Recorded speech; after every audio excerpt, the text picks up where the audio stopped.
الحمد لله رب العالمين والصلاة والسلام على سيد المرسلين أما بعد فأعوذ بالله من الشيطان الرجيم بسم الله الرحمن الرحيم. پڑھیے الصلاة والسلام عليك يا رسول الله وعلى آلك وأصحابك يا حبيب الله. الصلاة والسلام عليك يا نبي الله وعلى آلك وأصحابك يا نور اللہ. درود پاک پڑھنے کے بے شمار فضائل و برکات ہیں. بہت ساری فضیلتیں درود پاک کے ابواب میں ملتی ہیں. ایک وہ صحابی کے جو one of the biggest business man اس زمانے کے بہت بڑے تاجر بھی تھے اور عشرہ مبشرہ میں سے بھی تھے، حضرت عبد الرحمن بن عوف رضی اللہ تعالیٰ عنہ. وہ روایت کرتے ہیں کہ ایک دن نبی پاک صلی اللہ تعالیٰ علیہ وسلم نے اپنے گھر سے باہر ایک باغ کی طرف تشریف لے گئے. کہتے ہیں میں بھی پیارے آقا علیہ الصلوۃ والسلام کے پیچھے پیچھے جانے لگا. وہاں جا کر دیکھا کہ نبی پاک نے قبلہ رخ اپنا رخ کیا اور آپ سجدے میں چلے گئے. اتنا طویل سجدہ کیا کہ مجھے یہ خوف ہوا کہ کہیں اللہ کریم نے نبی پاک علیہ الصلوۃ والسلام کی روح مبارکہ کہیں سجدے ہی میں تو نہیں قبض فرما لی، آقا دنیا سے تشریف تو نہیں لے گئے. کافی لمبے سجدے کے بعد نبی پاک علیہ الصلوۃ والسلام نے جب سر مبارک اٹھایا تو آقا علیہ الصلوۃ والسلام کو یقیناً احساس ہوا کہ کوئی ساتھ ہے. فرمایا کون ہے؟ کہا حضور عبد الرحمن. کہا کیا کام ہے؟ کہ حضور آپ نے اتنا لمبا سجدہ کیا کہ میں تو سمجھا بلکہ مجھے یہ خوف ہوا کہ کہیں سجدے میں ہی آپ کی روح مبارکہ قبض نہ فرما لی گئی ہو. تو نبی پاک علیہ الصلوۃ والسلام نے کیا خوب جواب ارشاد فرمایا. فرماتے ہیں جبرائیل امین میرے پاس آئے تھے اور انہوں نے مجھے خوشخبری دی کہ اے محبوب صلی اللہ تعالی علیہ وسلم، اللہ فرماتا ہے جو آپ پر درود پڑھے گا میں اس پر رحمتیں نازل فرماؤں گا، جو آپ پر سلام بھیجے گا میں اس پر سلامتی اتاروں گا. اس نعمت کا شکر ادا کرنے کے لیے میں نے اتنا طویل سجدہ کیا ہے. اللہ اکبر. ذرا سوچیں، ہم درود پڑھیں آقا پر، اللہ فرماتا ہے میں اس پر رحمتیں نازل فرماؤں گا، جو سلام بھیجے اللہ اس پر سلامتی نازل فرمائے گا. مگر ایک اور عشق والی بات سمجھنی یہ ہے، درود ہم پڑھیں رحمتیں ہم پر برسیں گی، سلام ہم پڑھیں سلامتی ہم پر برسے گی، مگر سجدہ کون کر رہا ہے؟ شکرانہ کون ادا کر رہا ہے؟ نبی پاک علیہ الصلوۃ والسلام ادا کر رہے ہیں. اس کا مطلب انہیں ہم غلاموں سے کتنا پیار ہے کہ ہم پر رحمت نازل ہو، ہم پر سلامتی نازل ہوگی. اتنا بڑا انعام رب نے دے دیا. اس خوشی میں نبی پاک صلی اللہ تعالی علیہ وسلم نے اتنا طویل سجدہ ادا کیا. تو اے پیارے اسلامی بھائیوں، اس حدیث سے دو باتیں معلوم ہوئیں کہ درود و سلام کی برکت کتنی ہے. آج فضول باتوں میں گھنٹوں لوگ ضائع کرتے ہیں، تو اپنا وقت ضائع نہ کریں فضول باتوں میں، بلکہ درود و سلام پڑھتے رہا کریں. اور دوسرا، پیارے آقا علیہ الصلوۃ والسلام ہم سے کتنا محبت فرماتے ہیں. نبی پاک علیہ الصلوۃ والسلام کتنے مہربان ہیں. تو جو اتنے مہربان آقا ہو انہیں ناراض نہیں کیا جاتا، ان کی سنتوں پر عمل کیا جاتا ہے، ان کی باتوں پر فالو کیا جاتا ہے. تو اللہ کرے کہ ہم ایسی زندگی گزاریں کہ سرور کائنات صلی اللہ تعالی علیہ وسلم ہم سے راضی ہوں اور ہم ان کی برکتیں حاصل کر سکیں. آئیے محبت کے ساتھ با آواز بلند درود پاک پڑھ لیں. صلو علی الحبیب صلی اللہ تعالی علی محمد صلی اللہ علیہ وسلم. آج جس موضوع پر چند مدنی پھول میں نے پیش کرنے ہیں، ہمارے صحابہ، ہمارے اسلاف، ہمارے بزرگان دین اللہ کے مبارک کلام قرآن پاک سے کتنے اٹیچ تھے. ان کا دل کیسا قرآن میں لگتا تھا، وہ قرآن کو سمجھتے کتنا تھے اور پھر اس کی تلاوت کیسے کرتے تھے. اور آج کے اس دور میں ہمارا قرآن پاک سے تعلق کیسا ہے، اس بارے میں کچھ جاننے کی کوشش کریں گے. پیارے آقا علیہ الصلوۃ والسلام نے جب اعلان نبوت فرمایا تو ہر طرف سے ظلم و ستم کی آندھیاں بڑھنے لگیں.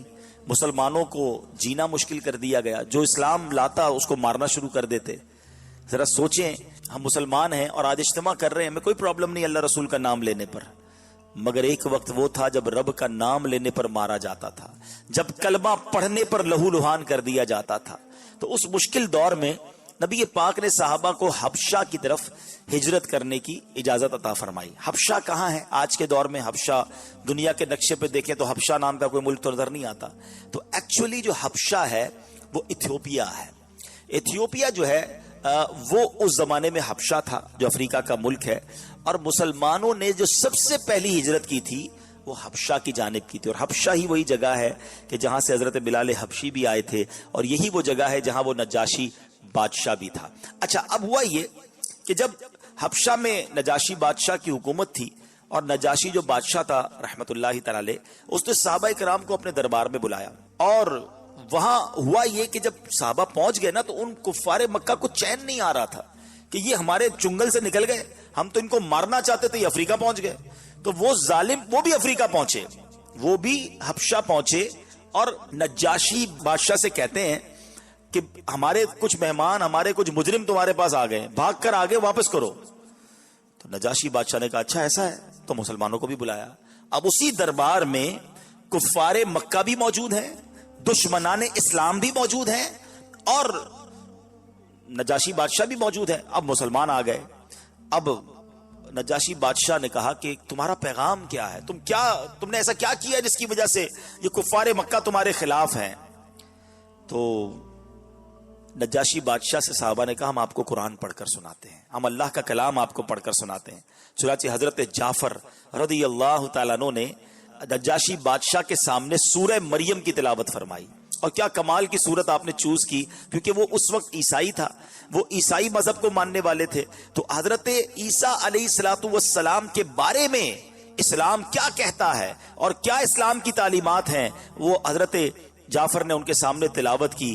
جیسے ہی آپ نے تلاوت کی، وہ پرسوز تلاوت تاثیر کا تیر بن کر نجاشی بادشاہ کے دل میں اتر گئی۔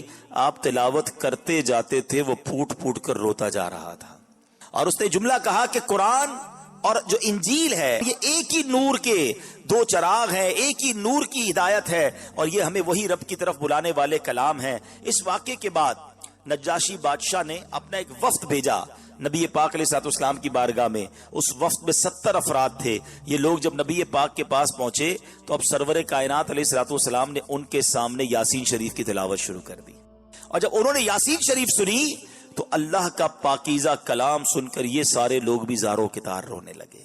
یعنی پہلے کے لوگ قرآن سنتے تھے، قرآن ان کے دل پر اثر بھی کرتا تھا، اور ان کی آنکھوں سے آنسو بھی روانہ ہوتے تھے۔ جب یہ لوگ رونے لگے نا تو ان کی شان میں قرآن کی آیت نازل ہوئی۔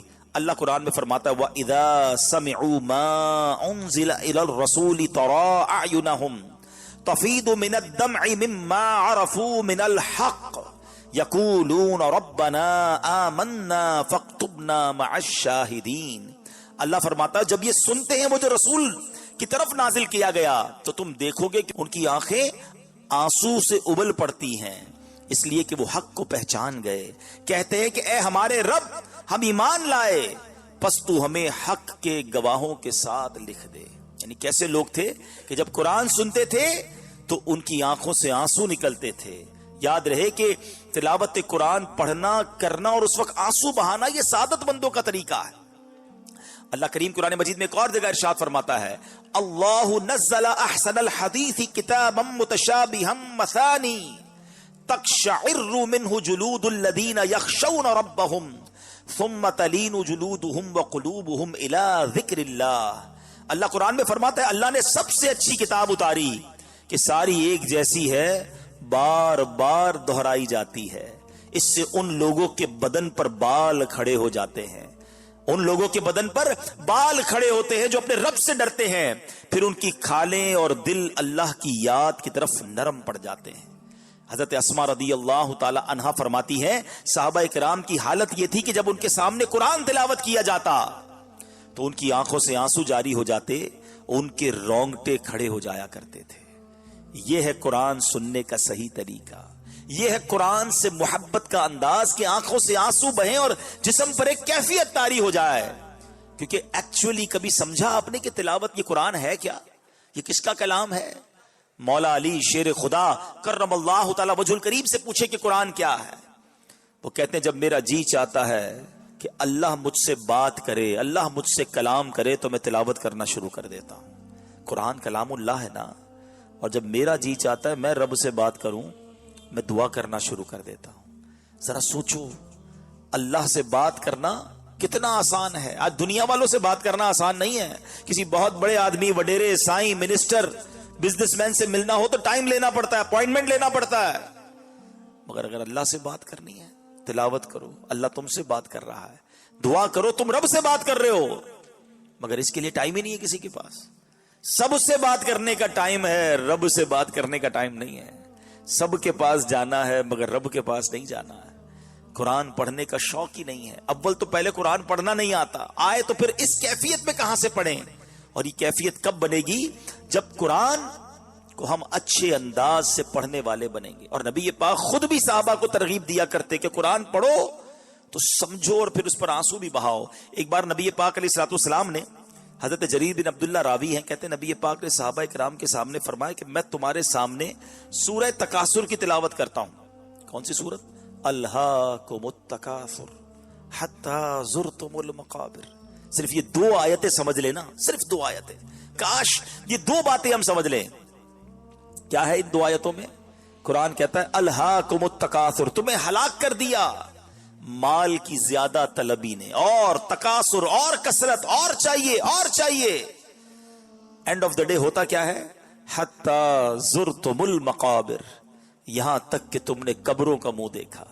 پلاننگ 5 سال کی ہے, 10 سال کی ہے, 20 سال کی ہے, بس تھوڑا ٹائم کے بعد یہ کر لوں گا, پھر یہ زمین بیچ کر یہ کر لوں گا, پھر یہ کام کروں گا تو یہ فیکٹری کھول لوں گا.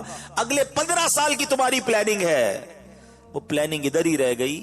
حتی زرتم المقابر, تم نے قبروں کا منہ دیکھا. آج ہم ٹریول کر رہے ہیں, کوئی یہاں سے کراچی جا رہا ہے, کوئی کہیں اور جا رہا ہے, ہم کبھی نہیں سوچتے کہ ہو سکتا ہے یہ سفر آخری سفر ہو. کیا روڈوں پہ ایکسیڈنٹ نہیں ہوتے؟ ہمیں 1 منٹ پہلے پتا نہیں ہوگا کہ ہم دنیا سے جانے والے ہیں. حتی زرتم المقابر, یہاں تک کہ تم نے قبروں کا منہ دیکھا. آج کل موبائل کمپنیاں ہمیں میسج کرتی ہیں نا کہ آپ کا بیلنس ختم ہونے والا ہے, ذرا بیلنس ڈلوا لیں ورنہ آپ ڈیٹا یوز نہیں کر سکیں گے, فون یوز نہیں کر سکیں گے.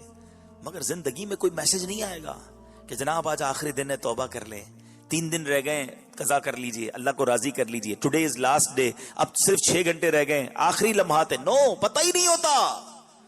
صبح بندہ گھر سے نکلتا ہے, بعض اوقات تو گھر والوں کو کہہ کر جاتا ہے کہ یہ والا کھانا بنانا, رات کو آ کے کھاؤں گا, اور وہ والے کپڑے بھی استری کر کے رکھنا, پھر دوستوں میں جانا ہے. کپڑے بھی استری ہوتے ہیں, کھانا بھی تیار ہوتا ہے, بندہ نہیں آتا, جنازہ آتا ہے. آگاہ اپنی موت سے کوئی بشر نہیں, سامان 100 برس کا ہے, پل کی خبر نہیں. سوچئے, ہمیں یہ بات غور کرنی ہے کہ کبھی بھی ہم دنیا سے جا سکتے ہیں.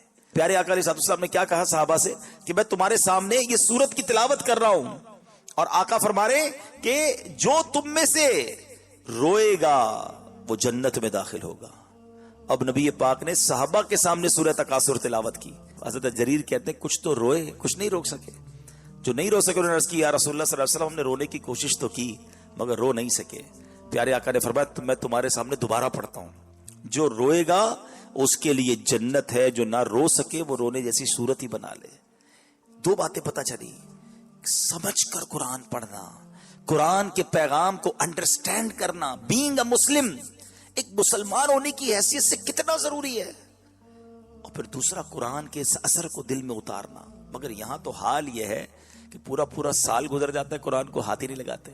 ہم نے تو قرآن کو سمجھا ہے کہ یہ قرآن جو ہے یہ ہمارے لیے کتاب ہے, اور یہ کتاب برکت کے لیے ہے. یقیناً قرآن برکت کے لیے بھی ہے, مگر یہ قرآن صرف برکت کے لیے نہیں, یہ کتاب برکت بھی ہے اور کتاب عمل بھی ہے. ہم نے کیا کیا ہے, قرآن کو کتاب برکت سمجھا ہے. کوئی ایسی نئی دکان لیں گے, فوراً قرآن خوانی کروائیں گے, قرآن لے کے جلدان میں بھی رکھ دیں گے, اور جلدی بھائی ایک اچھا سا قرآن پاک اچھی پیکنگ میں لے کر آؤ کیونکہ نیا گھر لیا ہے, اس میں رکھنا ہے. اچھا اب کس لیے چاہیے, وہ نئی دکان کے لیے. اچھا اب کس لیے چاہیے, وہ بچی کی شادی ہے نا تو اس کی رخصتی کے لیے سر پہ رکھنا ہے. بس کیا یہی قرآن کا کام تھا؟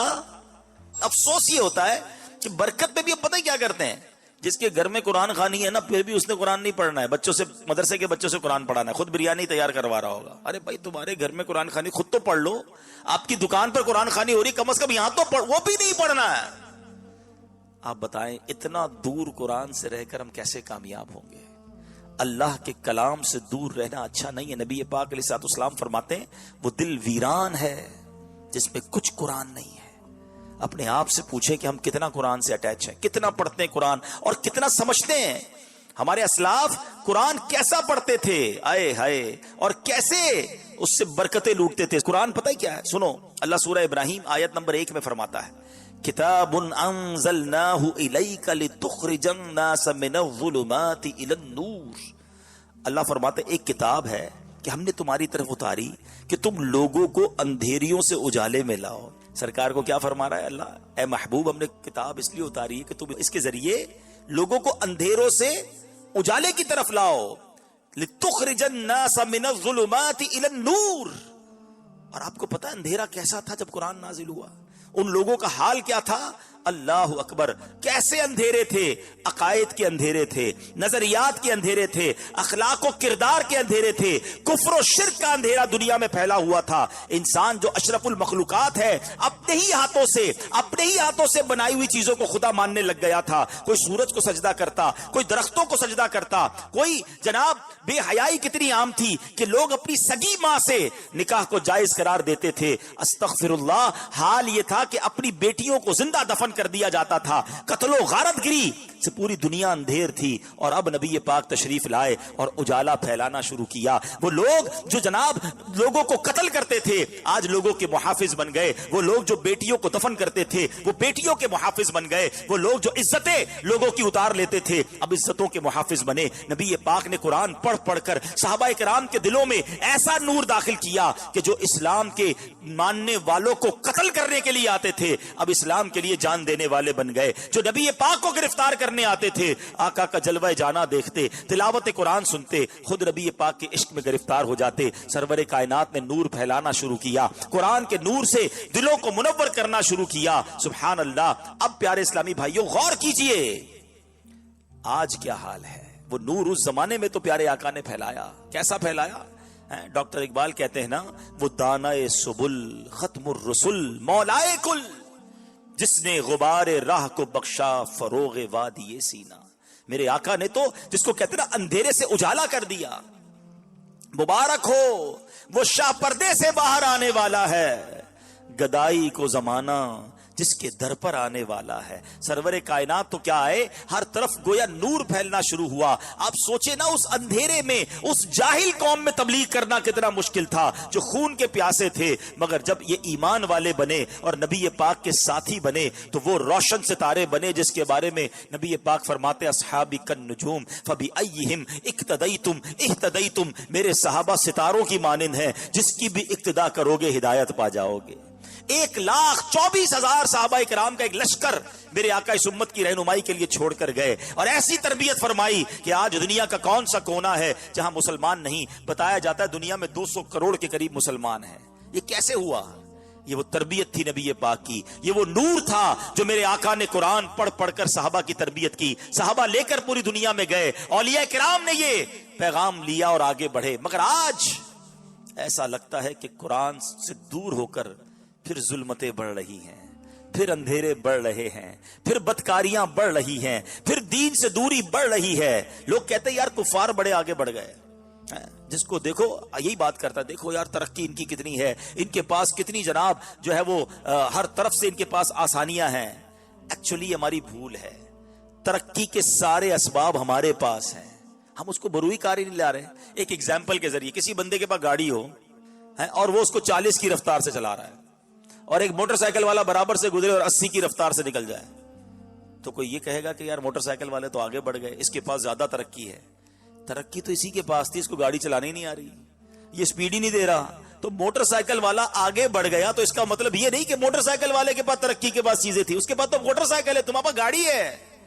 اللہ کے بندوں تمہیں رب نے قرآن دیا ہے، مصطفیٰ کریم کی سیرت دی ہے، عمل ہم نہیں کر رہے اور دوش دے رہے کہ جناب وہ آگے بڑھ گئے. جس دن عمل کرنا شروع کیا دنیا میں مثالی قوم مسلمان ہوں گے. اور ایسا نہیں کہ پہلے نہیں ہوا، نبی پاک کے دور میں ہوا، سیدنا ابوبکر صدیق کے دور میں ہوا، عمر فاروق کے دور میں ہوا. ارے آپ اور دور نہ جائیں، آپ دیکھیں 150 سال سے دنیا میں ایک نظام لایا جا رہا ہے. کبھی کمیونزم لایا جاتا ہے، کبھی جناب کوئی اور نظام لایا جاتا ہے، کسی طرح غربت ختم کر دی جائے. اور اراؤنڈ دا ورلڈ ایسے معاشی پلان لائے جاتے ہیں کسی طرح غربت ختم ہو جائے. مگر دنیا سے 150 سال ہو گئے، بہت سارے نظام لانے کی کوشش کی گئی، غربت ختم نہیں ہوئی، غریب غریب ہو رہا ہے، امیر امیر ہو رہا ہے، مگر جب اسلام کا، قرآن کا نظام سیدنا عمر بن عبدالعزیز رضی اللہ تعالیٰ نے نافذ کیا تھا۔ حضرت عمر بن عبدالعزیز کی کتنی حکومت رہی؟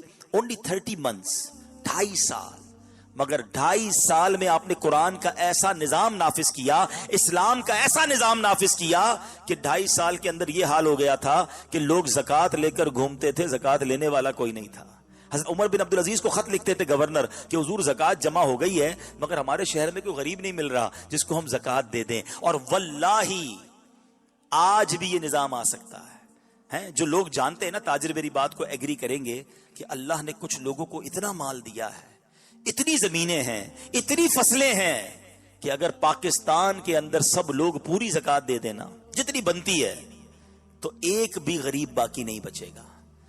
پرابلم یہ ہے کہ آج مال تو مل گیا ہے، چونکہ قرآن سے دوری ہے، حدیث سے دوری ہے، دین سے دوری ہے، خوف خدا بچا نہیں ہے کہ اگر زکوٰۃ نہیں دوں گا تو یہ مال تو میرے لیے انگارہ بن جائے گا، یہ عذاب بن جائے گا۔ بندہ کہتا ہے یار اتنا مال کیسے نکالوں؟ اب 2.5% بھی بھاری لگتا ہے، کروڑ روپے ہو جائیں تو 2.5 لاکھ دینے پڑیں گے، 10 کروڑ ہو جائیں 25 لاکھ دینے پڑیں گے، 100 کروڑ ہو جائیں تو 2.5 کروڑ دینے پڑیں گے۔ بندہ سوچتا ہے 2.5 کروڑ ہر سال کیسے دے سکتا ہوں؟ یہ نہیں سوچتا کہ رب نے 100 کروڑ دیے تو 2.5 کروڑ بنے ہیں، رب نے لاکھ دیے ہیں تو 2,500 دینے ہیں۔ لیکن افسوس یہ ہے کہ یہ 2.5% بھی مسلمانوں کو وبال لگتا ہے، ان کے دلوں پر بوجھ لگتا ہے۔ یہی وہ وجہ ہے کہ دین کی دوری ہے، بے برکتی ہے، یہ مال ادھر ہی رہ جائے گا۔ قرآن کہتا ہے الہاکم التکاثر حتی زرتم المقابر۔ یہ پیسے کون لے کے جاتا ہے؟ کبھی دیکھا کس کی قبر میں تجوری ہو، کسی کے کفن میں جیب ہو؟ خالی ہاتھ جائیں گے ہم، لیکن اگر زکوٰۃ نہیں دی ہوگی تو یہی مال انگارہ بن جائے گا، عذاب بن جائے گا۔ لیکن اصل میں ہم اصل میں کیلکولیٹر پہ چلتے ہیں۔ تاجر لوگ ہوتے ہیں نا، کہتے ہیں یار مولوی صاحب بات تو صحیح کر رہے ہیں، مگر 2.5% جب دوں گا تو پیسے تو کم ہو جائیں گے۔ یہ پیسے کم نہیں ہوں گے، واللہ کم نہیں ہوں گے، خدا کی قسم کم نہیں ہوں گے۔ اب آپ کہہ رہے ہیں ابھی بھائی آپ نے قسم کھا لی، میں کیوں نہ قسم کھاؤں، میرے آقا نے قسم کھائی ہے، سرور کائنات علیہ الصلوۃ والسلام کی حدیث ہے، اور میرے آقا فرماتے میں اللہ کی قسم کھا کر کہتا ہوں اللہ کی راہ میں خرچ کرنے سے مال کم نہیں ہوتا۔ اب جو لوگ زکوٰۃ پوری دیتے، میری بات کو ایڈمٹ کریں گے کہ جو اپنی زکوٰۃ پوری دیتا ہے، عشر پورا نکالتا ہے، وہ مجھے بتا دے کیا ہر سال آپ کی زکوٰۃ بڑھتی نہیں ہے؟ کہ ہر سال آپ کا عشر بڑھتا؟ کیسے بڑھ رہا ہے؟ اس کا مطلب آپ کا مال بھی بڑھ رہا ہے، آپ زکوٰۃ دے رہے ہیں، آپ کی ویلتھ بڑھ رہی ہے، ادھر بھی بڑھ رہی ہے، انشاءاللہ ادھر بھی بڑھ رہی ہے، ادھر الگ ثواب ملے گا، ادھر الگ اجر ملے گا۔ تو یہ قرآن سے جو دوری ہے نا، یہ ہمیں بڑی ذلت کی طرف لے جا رہی ہے۔ ہمارے اسلاف اللہ اکبر قرآن سمجھتے کیسا تھے اور اس پر عمل کیسا کرتے تھے۔ آپ کو پتا کہ حضرت فضیل بن عیاض رحمت اللہ تعالی علیہ یہ بہت بڑے ڈاکو تھے، ہاں، اور ان کی ہدایت کا سبب کیا بنا؟ قرآن کا نور دیکھو کیسا اثر کرتا ہے۔ آپ قرآن سے دوستی کر لو، قرآن آپ کو ٹھیک کر دے گا۔ حضرت فضیل بن عیاض کے سامنے ایک بار ایک قرآن پاک کی آیت پڑھی جا رہی تھی، اور یہ آیت ہے 27ویں پارے کی سورہ حدید آیت نمبر 16۔ آیت میں میسج کیسا ہے سمجھ آئے تو پتہ چلے نا، حالانکہ ہو سکتا ہے آیت ہم نے بھی کئی بار سنی ہو، سمجھتے تو ہے نہیں قرآن کو، انڈرسٹینڈ کرنے کی کوشش بھی نہیں کرتے۔ آیت کیا ہے؟ اللہ فرماتا ہے قرآن میں الم یأن للذین آمنوا ان تخشع قلوبہم لذکر اللہ۔ اللہ فرماتا کیا ایمان والوں کو ابھی وہ وقت نہ آیا کہ ان کے دل جھک جائیں اللہ کی یاد کے لیے؟ اللہ اکبر، یہ سننا تھا۔ آپ زاروں کے تار رونے لگے، آپ نے توبہ کی، جتنے لوگوں کا مال لوٹا تھا سب واپس لوٹایا، اب علم دین سیکھنے لگے، عبادت اور ریاضت میں مصروف ہو گئے۔ اللہ اکبر، اللہ کے اتنے بڑے ولی بن گئے کہ آج زمانے میں ولیوں کے سردار کہلاتے ہیں۔ حضرت فضیل بن عیاض کا یہ مرتبہ ہے۔ تو علماء اسلاف اللہ کے نیک بندے جو قرآن سمجھتے تھے، قرآن ان کے دل پر اثر بھی ایسے کرتا تھا اور وہ اس پر انڈرسٹینڈ کر کے عمل کرتے تھے۔ بہت سارے واقعات ہیں۔ اب 4 پارے کی پہلی آیت ہے لن تنالوا البر حتى تنفقوا مما تحبون۔ اللہ قرآن میں فرماتا ہے تم ہرگز بھلائی کو نہ پہنچو گے جب تک راہ خدا میں اپنی پیاری چیز خرچ نہ کرو۔ کیا کمال کا میسج ہے۔ کون سی چیز خرچ کرنی ہے؟ پیاری چیز۔ ہم کون سی خرچ کرتے ہیں؟ گھٹیا چیز جو نہیں چاہیے وہ اللہ کی راہ میں دینا ہے۔ ہمارا تو عجب مائنڈ ہے نا، کھانا بچ گیا مدرسے بھجوا دو، کپڑے پرانے ہو گئے غریب کو دے دو، جرابیں نکلی ہوں گی، پرانے جیکٹ نکلے ہوں گے، رضائیاں نکلی ہوں گی، جو رضائی پھٹ گئی، جو جراب میں سوراخ ہو گیا، چلو یار اب اللہ کی راہ میں دے دو. اللہ کی راہ میں وہ دینا ہے جو میرے کام کا نہیں ہے. یہ ضرور اگر جو سامان ہمارے کام کا نہیں وہ دینا چاہیے, لیکن اللہ کی راہ میں جب دینے کی باری آئے تو اچھا دینا ہے. کبھی ایسا ہوا کہ یار میں سویٹر خریدنے گیا, اپنے لیے بھی ایک خرید دوں, ایک کسی غریب کے لیے بھی خرید دوں, جیسا میں پہنوں ایسا پہناؤں. جو کھانا ہم کیا کرتے ہیں, کھانا بچ جائے وہ غریب کو دینا ہے. کیا ایسا نہیں ہو سکتا کہ اپنی ہنڈیا میں سے سب سے پہلی پلیٹ ہی غریب کے لیے نکال لیں کہ یار پہلے وہ کھا لے پھر میں کھاؤں؟ کیونکہ قرآن کہہ رہا ہے تم ہرگز بھلائی کو نہیں پہنچو گے جب تک اپنی پیاری چیز اللہ کی راہ میں خرچ نہ کرو. اچھا, ہمارا مائنڈ سیٹ تو ایسا ہے کہ جس کام میں فائدہ نہ بھی ہو نا وہ بھی گھٹیا دینی ہے. مثال کے طور پہ کبھی نماز پڑھی جمعے کی مسجد میں, امام صاحب نے اعلان کیا کہ مسجد کے لیے چندہ دیں. ہماری جیب میں ہاتھ بھی گیا, چلو یار آج 10 روپے دے دیتے ہیں. کسی دن سخاوت کا دریا اور جوش میں آ گیا, 50-100 روپے کی نیت کی. اب سچ بتاؤ جیب میں 2 نوٹ ہیں, ایک 50 کا پرانا والا, ایک 50 کا نیا والا. مسجد کے ڈبے میں کون سا ڈالیں گے؟ پرانا والا. ارے جو نیا والا ہے کوئی 51 روپے کا, وہ ہے 50 کا, لیکن اللہ کی راہ میں دینا نا پرانا والا. خود سوچے کہ میری رب سے محبت کیسی ہے. دین کی راہ میں جب خرچ کرنا ہے مجھے کیوں گھٹیا والا ہی خرچ کرنا ہے. پیسوں کی بات تو اور ہے. ہمارا تو حال یہ کہ اگر ہمارے 2-3 بچے ہوں نا اور ایک بچہ بڑا ہوشیار ہو, سمجھدار ہو, تو گھر والے کہتے ہیں یار اس کو تو ڈاکٹر بنائیں گے. تو دوسرا والا بڑا حساب کتاب میں تیز ہو کہ اس کو انجینئر بنائیں گے. تیسرا والا بہت شرارتی ہو, سبق بھی یاد نہ کرتا ہو, اٹکتا بھی ہو, زبان بھی اس کی ٹھیک نہیں بولتا ہو, اس کو مدرسے میں دے دو. بچہ بھی وہ دینا ہے اللہ کی راہ میں جو تمہارے کام کا نہیں ہے. اچھا, پھر کہتے ہیں علماء جو ہے وہ اپ ٹو دا ڈیٹ نہیں ہے, علماء جناب دنیا کے تقاضے پورے نہیں کر رہے, علماء جناب صحیح طریقے سے سمجھاتے نہیں ہیں. تم نے مدرسے میں بچے کون سے دیے ہیں جو تمہارے کام کے نہیں تھے؟ دو نا اپنے خاندان کا سب سے بہترین بچہ جس کا بریلینٹ مائنڈ ہے کہ دیکھو کیسا مفتی بن کر دین کی خدمت کرتا ہے. ہمارا تو ذہن ہی یہ بن گیا ہے جب اللہ کی راہ میں دینا ہے تو بچا ہوا دینا. اللہ سے امید رکھتے ہیں اللہ تو بھی نواز دے. یہ اللہ کے غضب کو دعوت دینے کی بات نہیں کہ جب اپنے بچے کے لیے خریدنا ہے تو برانڈڈ خریدنا ہے, اپنے لیے خریدنا ہے تو بہترین خریدنا ہے, اللہ کے لیے دینا ہے تو گھٹیا دینا ہے. یاد کرو یہ غلطی ہے جو ہم کر رہے ہیں. اللہ قرآن میں فرماتا ہے تم اپنی بہترین چیز اللہ کی راہ میں اور صحابہ نے جب یہ آیتیں پڑھی نا تو صحابہ آئے نبی پاک کے پاس, کہا حضور میرے سارے مال میں سب سے بہترین مال یہ تھا, یہ میں آپ کو باغ پیش کرتا ہوں. حضور یہ کنواں میرا سب سے بہترین تھا, میں یہ کنواں پیش کرتا ہوں. ہم بھی کریں نا کہ یا اللہ یہ سب سے بہترین چیز میرے مال میں ہے, وہ میں تیری راہ میں خرچ کرتا ہوں. پھر دیکھو اچھا اب شیطان کیا دل میں وسوسہ ڈالے گا کہ یار میرے مال میں تو ایک ہی چیز سب سے اچھی ہے, وہ دے دوں گا تو مجھے دوسری کہاں سے ملے گی؟ تو تمہارے پاس ایک ہے نا, میرے رب کے پاس ایک تھوڑی ہے. تم ایک خرچ کرو وہ اس کے بدلے اور عطا فرمائے گا. اصل وہ اللہ پر بھروسہ ہے. اور یہ قرآن سے ڈائریکٹ جب نور ملتا ہے تو اس کا مزہ ہی اور ہوتا ہے, اس کی سیکھنا ہی اور ہوتا ہے. ایک آخری واقعہ سنا کر اپنی بات کو ختم کرتا ہوں, ورنہ باتیں تو بہت ساری ہیں کہ قرآن پاک سے کس طرح صحابہ کرام علیہ رضوان جو ہے وہ سبق لیا کرتے تھے. امام زین العابدین رضی اللہ تعالیٰ عنہ, یہ امام حسین کے شہزادے ہیں. ایک مرتبہ آپ کی کنیز آپ کو وضو کروا رہی تھی. اچھا, اور اچانک اس کے ہاتھ سے برتن چھوٹ کر گرا اور امام زین العابدین کے چہرے پر لگا اور آپ کا چہرہ زخمی ہو گیا. اب جیسے ہی آپ نے چہرہ اٹھا کر دیکھا نا, دیکھو پہلے کی کنیزیں بھی کیسی تھی, خادمائیں خادم کیسے تھے, سب کو قرآن آتا تھا. آج بڑے بڑے ڈگری ہولڈر بیٹھے ہوتے ان کو قرآن نہیں آتا. کیا موقع کی آیت پڑھی اس خاتون نے, وہ پڑھتی ہیں والکاظمین الغیظ. قرآن کہتا ہے اور غصہ پینے والے. امام زین العابدین نے فوراً یہ آیت سنی تو اب اچھا تلاوت کس کے سامنے ہو رہی ہے؟ خاندان نبوت کے چشم و چراغ کے سامنے. وہ نہیں قرآن سمجھیں گے تو کون سمجھے گا؟ جیسے ہی قرآن کی آیت پڑھی نا اور غصہ پینے والے, حضرت زین العابدین فرماتے میں نے غصہ پی لیا. اس خاتون نے جو اگلی آیت کا حصہ تھا وہ پڑھا والعافین عن الناس, اور لوگوں سے درگزر کرنے والے. آپ نے فرمایا کہ میں نے رضا الہی کے لیے تجھے معاف کر دیا. پہلے غصہ پی لیا, اب آیت کا اگلا حصہ سنا کہ اللہ کی خاطر معاف بھی کر دیتے ہیں, کہتے ہیں میں نے تجھے معاف کیا. کنیز آیت کا اگلا حصہ پڑھتی ہے واللہ یحب المحسنین, اور نیک لوگ اللہ کو محبوب ہیں. امام زین العابدین کہتے ہیں جا میں نے تجھ کو آزاد کر دیا, معاف بھی کیا, درگزر بھی کیا, آزاد بھی کر دیا, کیونکہ اللہ کو غصہ پینے والے پسند ہیں, معاف کرنے والے پسند ہیں. میں نے تجھے غلامی سے بھی آزاد کیا. اے پیارے اسلامی بھائیوں, سچ بتاؤ اس خاتون نے, اس کنیز نے رائٹ ٹائم قرآن کی تلاوت کی, اللہ نے قرآن کی کیسی برکت عطا فرمائی. امام زین العابدین نے فوراً قرآن پر عمل کیا. اللہ کرے کہ میں اور آپ اس طرح قرآن سمجھنے والے بن جائیں. اب آپ کہیں گے جناب باتیں تو آپ بہت اچھی کر رہے ہیں, مگر آج کے دور میں ہم کہاں قرآن پڑھیں, بچپن میں پڑھا نہیں, عمر زیادہ ہو گئی، اب کیسے قرآن سیکھیں؟ یاد رکھیے دعوت اسلامی والے صرف پرابلم نہیں بتاتے، ہم سولوشن بھی بتاتے ہیں۔ پہلے تو میں یہ ہائی لائٹ کرنا چاہتا ہوں کہ ایک مسلمان کو قرآن آنا چاہیے، ایک مسلمان کی دوستی قرآن سے ہونی چاہیے، اس کو روز قرآن پڑھنا چاہیے، ورنہ ایک ایگزامپل کے ذریعے بات سمجھاتا ہوں۔ ہماری زندگی میں پیغامات کی بڑی اہمیت ہے نا، آج کل واٹس ایپ آ گیا ہے، ضروری میسج فوراً سنتے ہیں، ٹھیک ہے پیغام سننے چاہیے، مگر ایک بات تو بتاؤ، قرآن کس کا پیغام ہے؟ بتاؤ نا، اللہ کا پیغام ہے۔ 40 سال ہو گئے آپ کو ملے ہوئے، 30 سال ہو گئے، جو 30 سال کا ہے وہ سوچے، 40 سال والا سوچے، 50 سال والا سوچے، اب تک نہیں پڑھا ہے۔ اللہ کو کیا جواب دو گے؟